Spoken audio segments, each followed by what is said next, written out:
베트남은 박항서 감독이 이끌던 시절 말고는 축구 강팀이었던 적이 단 한 번도 없습니다. 우린 그저 다시 그와 함께하고 싶을 뿐입니다. 베트남의 국민 영웅, 마법사, 기적으로 불리던 박항서 감독을 그리워하는 베트남 사람들의 목소리입니다.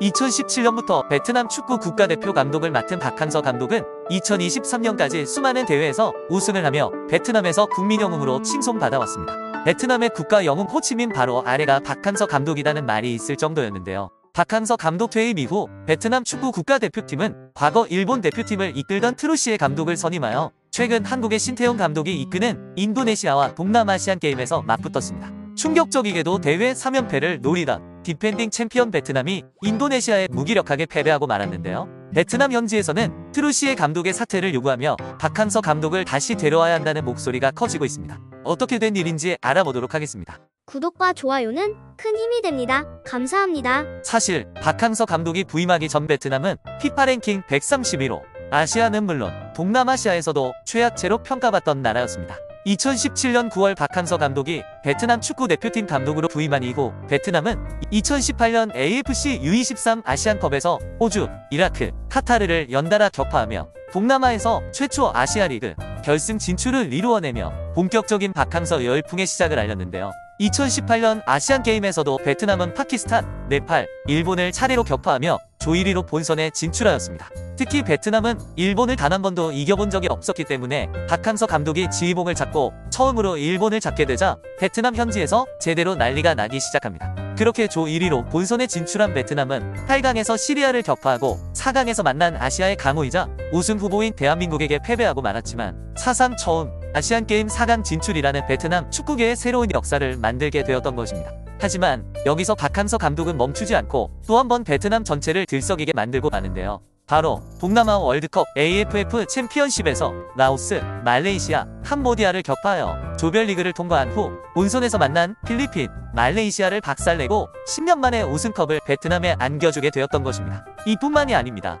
바로 2019년에는 AFC 아시안컵 본선 진출이라는 업적을 또다시 달성하고 맙니다. 베트남이 예선을 통해 아시안컵 본선에 진출한 것은 베트남 통일 이후 처음 있는 일이었기 때문에 베트남 현지에서는 또다시 난리가 나기 시작합니다. 대회 본선에서도 중동의 강호 이라크를 상대로 대등한 경기를 펼치고 예멘을 박살내고 토너먼트 진출이라는 최초 업적을 달성하기도 했는데요. 박항서 감독이 부임 시절 세운 기록들을 살펴보면 2019년 킹스컵 준우승, 2020년 스즈키컵 준결승 진출, 2022년 미쓰비시 전기컵 준우승, 2022년 카타르 월드컵 아시아 최종 예선 진출이라는 베트남 역사에 다시 오기 어려운 업적을 달성한 것입니다. 비록 월드컵 본선 진출은 실패했지만 일본과 대등한 경기를 하며 비기고 중국을 박살내며 이전과는 전혀 달라진 베트남 축구를 보여준 것입니다. 박항서 감독이 지휘봉을 잡은 5년간 베트남의 피파 세계 랭킹은 132에서 96위에 진입하며 최초 두 자릿수 랭킹에 오르게 되었는데요. 말 그대로 박항서 감독은 베트남 축구계의 전설을 써내려왔던 것입니다.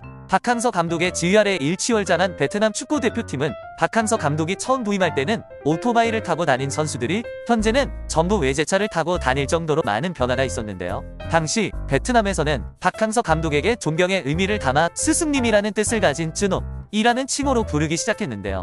이 호칭은 베트남 사람한테도 붙기 어려운 극존칭으로 현지에서는 베트남의 국민 영웅 호치민 바로 아래가 박항서 감독이라는 말이 있을 정도의 귀한 대접이었던 것이죠. 이렇게 박항서 감독의 지휘봉 아래 자국의 축구 대표팀의 기대감이 높아진 베트남 국민들은 당연히 동남아에서는 자신들이 최강이라 생각하며 어떤 상대를 만나도 동남아에서는 더 이상 적이 없다는 자부심과 기대감이 높아져 있던 상황이었습니다. 그런데 박항서 감독 퇴임 이후 트루시에 감독이 지휘봉을 잡자 신태용 감독의 인도네시아에게 굴욕적인 패배를 당한 것에 크게 분노하고 있는 상황이 된 것입니다. 더군다나 인도네시아 선수가 퇴장을 당하며 베트남은 수적 우세까지 점했지만 후반에 자책골과 결승골까지 내주게 되며 3대2로 패배하고 만 건데요. 박항서 감독 부임 시절에는 인도네시아를 상대로 항상 강한 모습을 보여왔기에 그 실망감이 더 커진 것으로도 해석되고 있는데요. 기대했던 동남아시안 게임 3연패가 허무하게 좌절되자 베트남 현지 언론에서는 박항서 감독이 이끌던 베트남 국가대표팀과 현재의 대표팀을 비교하며 박항서 감독을 다시 데리고 와야 한다는 목소리를 내고 있는 상황입니다. 이런 상황에서 트루시에 감독의 연봉 문제 때문에 더욱 논란이 가속되고 있습니다. 베트남 언론은 트루시에 감독의 연봉은 박항서 감독의 연봉을 크게 넘어서는 수준이라 밝혔는데요. 베트남 축구 팬들은 왜 트루시에 감독이 박항서 감독님보다 더 많은 연봉을 받아야 하는가? 라며 의문을 제기하던 상황이었던 것입니다. 베트남 축구 대표팀을 이끌고 찬란한 성과를 낸 것은 박항서 감독님인데 어떻게 새로 부임한 외국인 감독이 그 이득을 가져가야 하는지 이해가 되지 않는다는 논란이 있던 것이었죠. 베트남 축구 팬들은 박항서 감독이 아시아인이라 제대로 된 대우를 받지 못했다며 베트남 축구협회를 비난하며 더 많은 연봉을 받는 트루시에 감독이 어떤 성적을 내는지 두고 보겠다며 벼르고 있는 상황이라고 합니다. 또 베트남이 2026년 월드컵 본선 진출을 위해선 반드시 박항서 감독님을 다시 데리고 와야 한다는 목소리가 점점 커지고 있는데요. 베트남 네티즌들은 SNS를 통해 박항서 감독님이 계셨다면 이번에도 우리가 우승했을 것이다. 박항서 감독 시절에는 베트남의 수비는 매우 견고했다. 태군만이 우리 수비를 겨우 뚫을 수 있었다. 벌써부터 박항서 감독이 그리워진다. 다시 박 감독을 모셔올 수 있는 방법은 없을까? 더 늦기 전에 필립 트루시의 감독과의 계약을 해지해야 한다. 이런 돌전을 본 적이 없다. 는 등의 목소리가 점점 커지고 있습니다. 한편 박항서 감독은 하노이 유소년 축구 아카데미를 열고 베트남과 협력할 장기적인 계획을 발표하여 베트남의 축구 발전을 위해 더 많은 기여를 할 계획이라고 밝혔는데요. 베트남 현지에서는 트루시에처럼 단기적인 성과에 집착한 외국인 감독이 아닌 진심으로 베트남 축구의 발전을 위하는 박항서 감독을 다시 모셔야 한다는 의견이 팽배하고 있습니다. 이에 현지 베트남 언론들도 박항서 감독의 다음 행보를 주목하고 있는데요. 여러분들은 박항서 감독이 베트남 축구 국가대표팀 감독으로 돌아가야 한다고 생각하시나요? 여러분들의 생각을 댓글로 남겨주세요. 여러분들의 구독과 좋아요는 큰 힘이 됩니다. 감사합니다.